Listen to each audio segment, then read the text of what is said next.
So my talk is a little bit different. It's going to come across as like a little bit different, a little bit personal. There's going to be some ideas that maybe you haven't been exposed to that much, but approach it with a sense of openness, and it really sort of comes from a very personal part of me. I've been interested in the concept of the transcendent for a long time, and the definition of the transcendent, one of the ones that I found on the internet, is beyond or above the range of normal or merely physical human experience. What I've also been really interested in for the last few years is why the concept of the transcendent has sort of not, it doesn't really exist in our sort of daily conversations. It doesn't have as much of a prominent role in our relationships, in our self-concepts, in our concepts of reality, as it used to for the vast majority of people that lived before us. And by the idea of the transcendent, by this definition of beyond or above the range of normal or merely physical human experience, what I'm really sort of talking about is kind of the existence of something beyond, something outside of our sort of shared physical realm, something in the dream world, or whatever a fairy is. A fairy is sometimes thought of as a transcendent being. And what I've sort of noticed over the last couple years of thinking about this concept is that modern people like us think of ourselves very differently than our ancestors do. And I think that's especially true at a place like U of T, where you can go your entire university degree without hearing the word God spoken once, which is, it's a very strange thing for my religious friends to understand. Like I'll try to explain to my religious Jewish friends that at U of T we don't use the concept of God or the transcendent in explaining how things work, especially in the psych department. And they won't get it. They'll be like, what do you mean? How can you conceptualize yourself or your future or your relationships or the way things work without God? I don't get it. And so that really got me thinking. I thought that was so worth talking about. Why from I won't draw it, but from the vast majority of human history, let's say 3000 BC up until 1900, the idea of there being something transcendent was so real to people. It was such a prominent part of their dominant cultural perspective. And it doesn't come up like U of T, and I find, and I mean I don't mean just U of T, I mean secular environments like Toronto. And when I talk with people at U of T and we talk about why we're doing well or why we're struggling, we don't really use the concept of the transcendent. It doesn't really come in. So just before I continue, is anybody unclear what I mean by the word transcendent, that transcendent? Okay, so I'm just sort of talking about the existence of sort of something else, within us, without us. We'll figure it out. So until recently, it was generally accepted as part of the dominant cultural perspective that something outside of our shared realm of material reality and beyond our understanding participated in the activities of both the individual and the group as a whole. That was the general consensus among people, and this has sort of faded over the last 0.1% of humanity. So I was reading a little bit of Carl Jung over the last few months. Does anybody know who Jung was, Carl Jung? Who was Carl Jung? Go, Kenneth. He was a psychologist? Yeah, he was a psychologist. What years did he live, 1900s?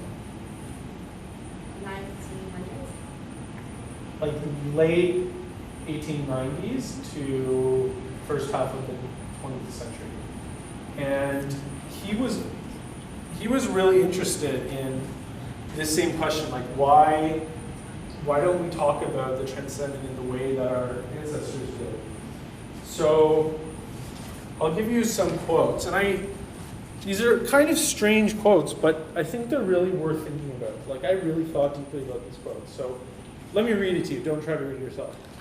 So he writes in one of his books, "It was universally believed in the Middle Ages, as well as in the Greco-Roman world, that the soul is a substance, i.e. that which has independent existence. Indeed, mankind as a whole has held this belief from its earliest beginnings, and it was left for the second half of the 19th century to develop a psychology without the soul. Under the influence of scientific, that should say materialism, everything that could not be seen with the eyes or touched with the hands was held in doubt."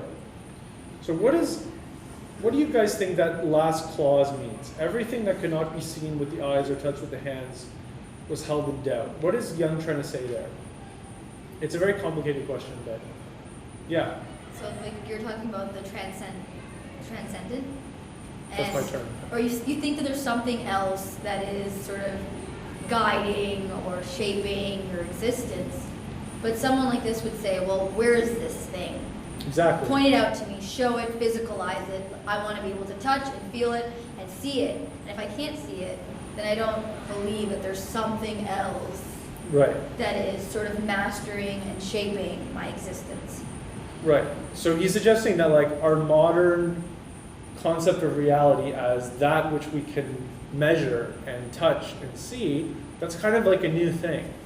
Did you want to say something? Yeah, like he says, as she said, like everything in order to be proved by all of us to be common and like use it on daily life, it should be like proved. But at the same time, we can understand that he's okay. Like he respects you believing something outside this world, which is what transcendent is. But like maybe keep it for yourself. It's a doubt. You cannot like force it on us. So that's, yeah. That's part of it. Yeah. It makes me think of there's still that debate about whether or not animals like your cat feels pain. Because there's no way to objectively, as human beings, figure it out. Although, if something drops on an animal, they scream and run. So you have those behaviors, but you can never quite,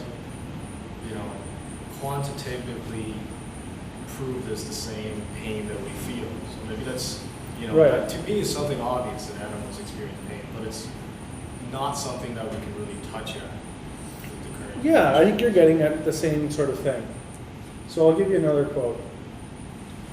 Just as formally the assumption was unquestionable, unquestionable, as the old Jewish men would say, unquestionable, that everything that exists takes its rise from the creative will of a God who is spirit, so the 19th century discovered equally true that everything arises from material causes. So what was so meaningful to me was the suggestion that the definition of reality as being either something material, which is sort of the dominant perspective that we live in now, versus there being sort of a transcendent reality that wasn't the product of like brilliant sort of scientific inquiry where we like went into reality and we discovered that there was no such thing as a non-physical substance. He's suggesting rather that that view is more of a product of cultural conditioning, as Talha would say. So I think that that's really worth thinking about, the way in which our modern concept of reality, which is very scientific, it's very materialistic, rational, as Andrew said, the way in which that arises from social processes, the way in which that arises from social processes rather than like real scientific discoveries. Last quote. Our forefathers presumed, and I really think this is worth thinking about, our forefathers presumed that man has a soul, that the soul has substance, is of divine nature and therefore immortal, that there is a power inherent in the soul which builds up the body, supports its life, heals its ills, and enables the soul to live independently of the body. That there are incorporeal spirits with which the soul associates, and that beyond our empirical present there is a spiritual world from which the soul receives knowledge of spiritual things, whose origins cannot be discovered in this visible world. For us, it's like, what, that's a very strange thing to say, but for most of history, like it wasn't a big deal. It was like, yeah, like these things happen, these things exist. Does anybody have any thoughts? Like, how do you react to a quote like that? Does anybody feel like uncomfortable with that quote? Yeah. Well, whenever, like, for example, I always think about like my ancestors or my elders within us, or like the DNA that we carry within us that's so old, and therefore so deeply in a state of knowing almost. And sometimes when I think about these spirits or these other voices or these intuitive knowings, it's like, it's like connecting to like who knows how many ancestors, so that I could be standing here right now. So I think about it that way, and though I can't visibly see them, that they're within me, And I think that that's like a concept of the self that won't come up in like a psychology class, right? And I think it's important as, I graduated, so I'm out of the university bubble a little bit, but it's important as university students to keep in mind that there is this, like the university way of looking at things, it's very one-sided, and like a view of the self, of psychological functioning that Natalie just suggested, like that's very real for a lot of people. That is true for a lot of people, and I think it's important to be open to that. So, on the same note, we should consider being open to the possibility that the transcendent, whatever that means, we don't know what that means. It's just a term referring to something that is very difficult to understand, but that it continues to exist within us, between us, around us, but that we might not be aware of it because of where we're at in history, the way that our minds work today. So what's the point?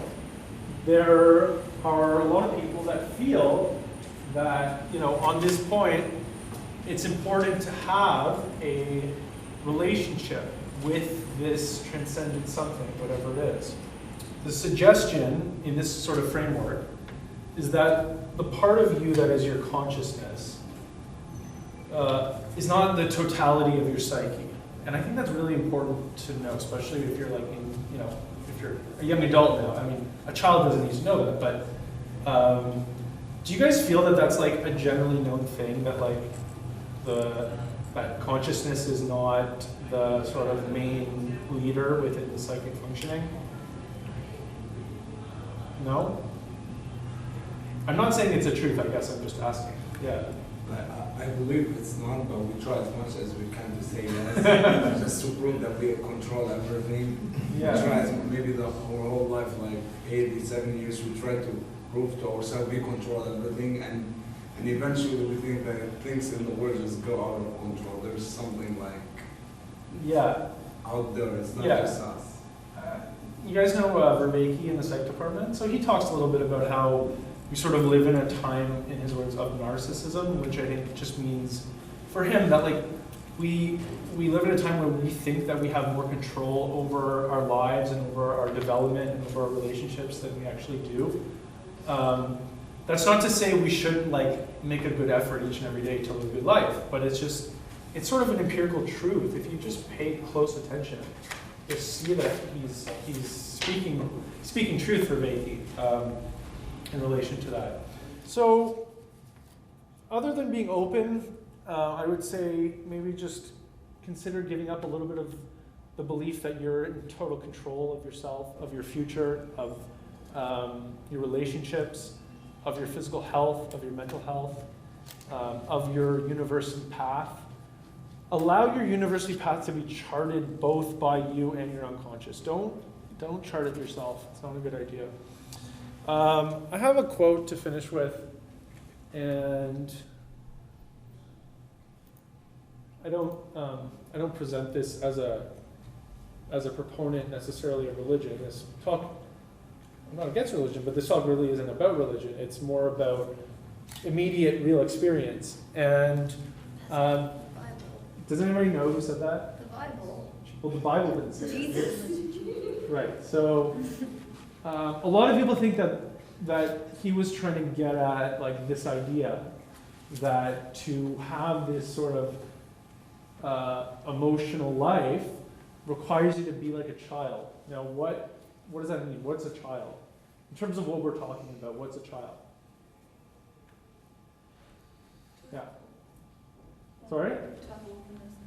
Yeah, right? So if you said to like a 5-year-old child, like, fairies don't exist, what would he say? He would be like, well, I learned in like Psi 371 that like it's impossible to blah, blah, blah. Yeah. Yeah, like I've literally like took this quote and like applied it to my life, and I tried to, when it said be like a child, I tried to think of myself as a child before I learned all this stuff. Mm-hmm. And I feel like if we go back to who we were as children, we still had character, we still had personality, and connecting more to that, I found, can sometimes make you feel more aligned, more connected, sometimes happier, more certain about what you want. And when I think of the child, I think of myself when I was 4, you know. So yeah. Mm-hmm. And when I think that differentiates for each person, because we're such distinct individuals. So it's like I don't know who you were like when you were 4, but that's what you should be like, you know. Yeah. Well, like Pinocchio doesn't like see the cricket and you're like, well, how could like a cricket talk? And like, how could a cricket do this? And he's just like, let's do it. That's sort of like the attitude of the child. So I was just like, I don't want to like overthink things too much. I just want to sort of like feel things out. And then the last quote, this is my last thing, is a quote, again, not like a whole religious blah, blah, blah, but I always related to this. It really described my own my own sort of experience over the last few years. So it says, if you bring forth what is within you, what you bring forth will save you. If you do not bring forth what is within you, what you do not bring forth will destroy you. So, I mean, not so much connected to this quote, but it's important to mention, like, I'm not like romanticizing this idea of like having an inner dialogue with your transcendent something.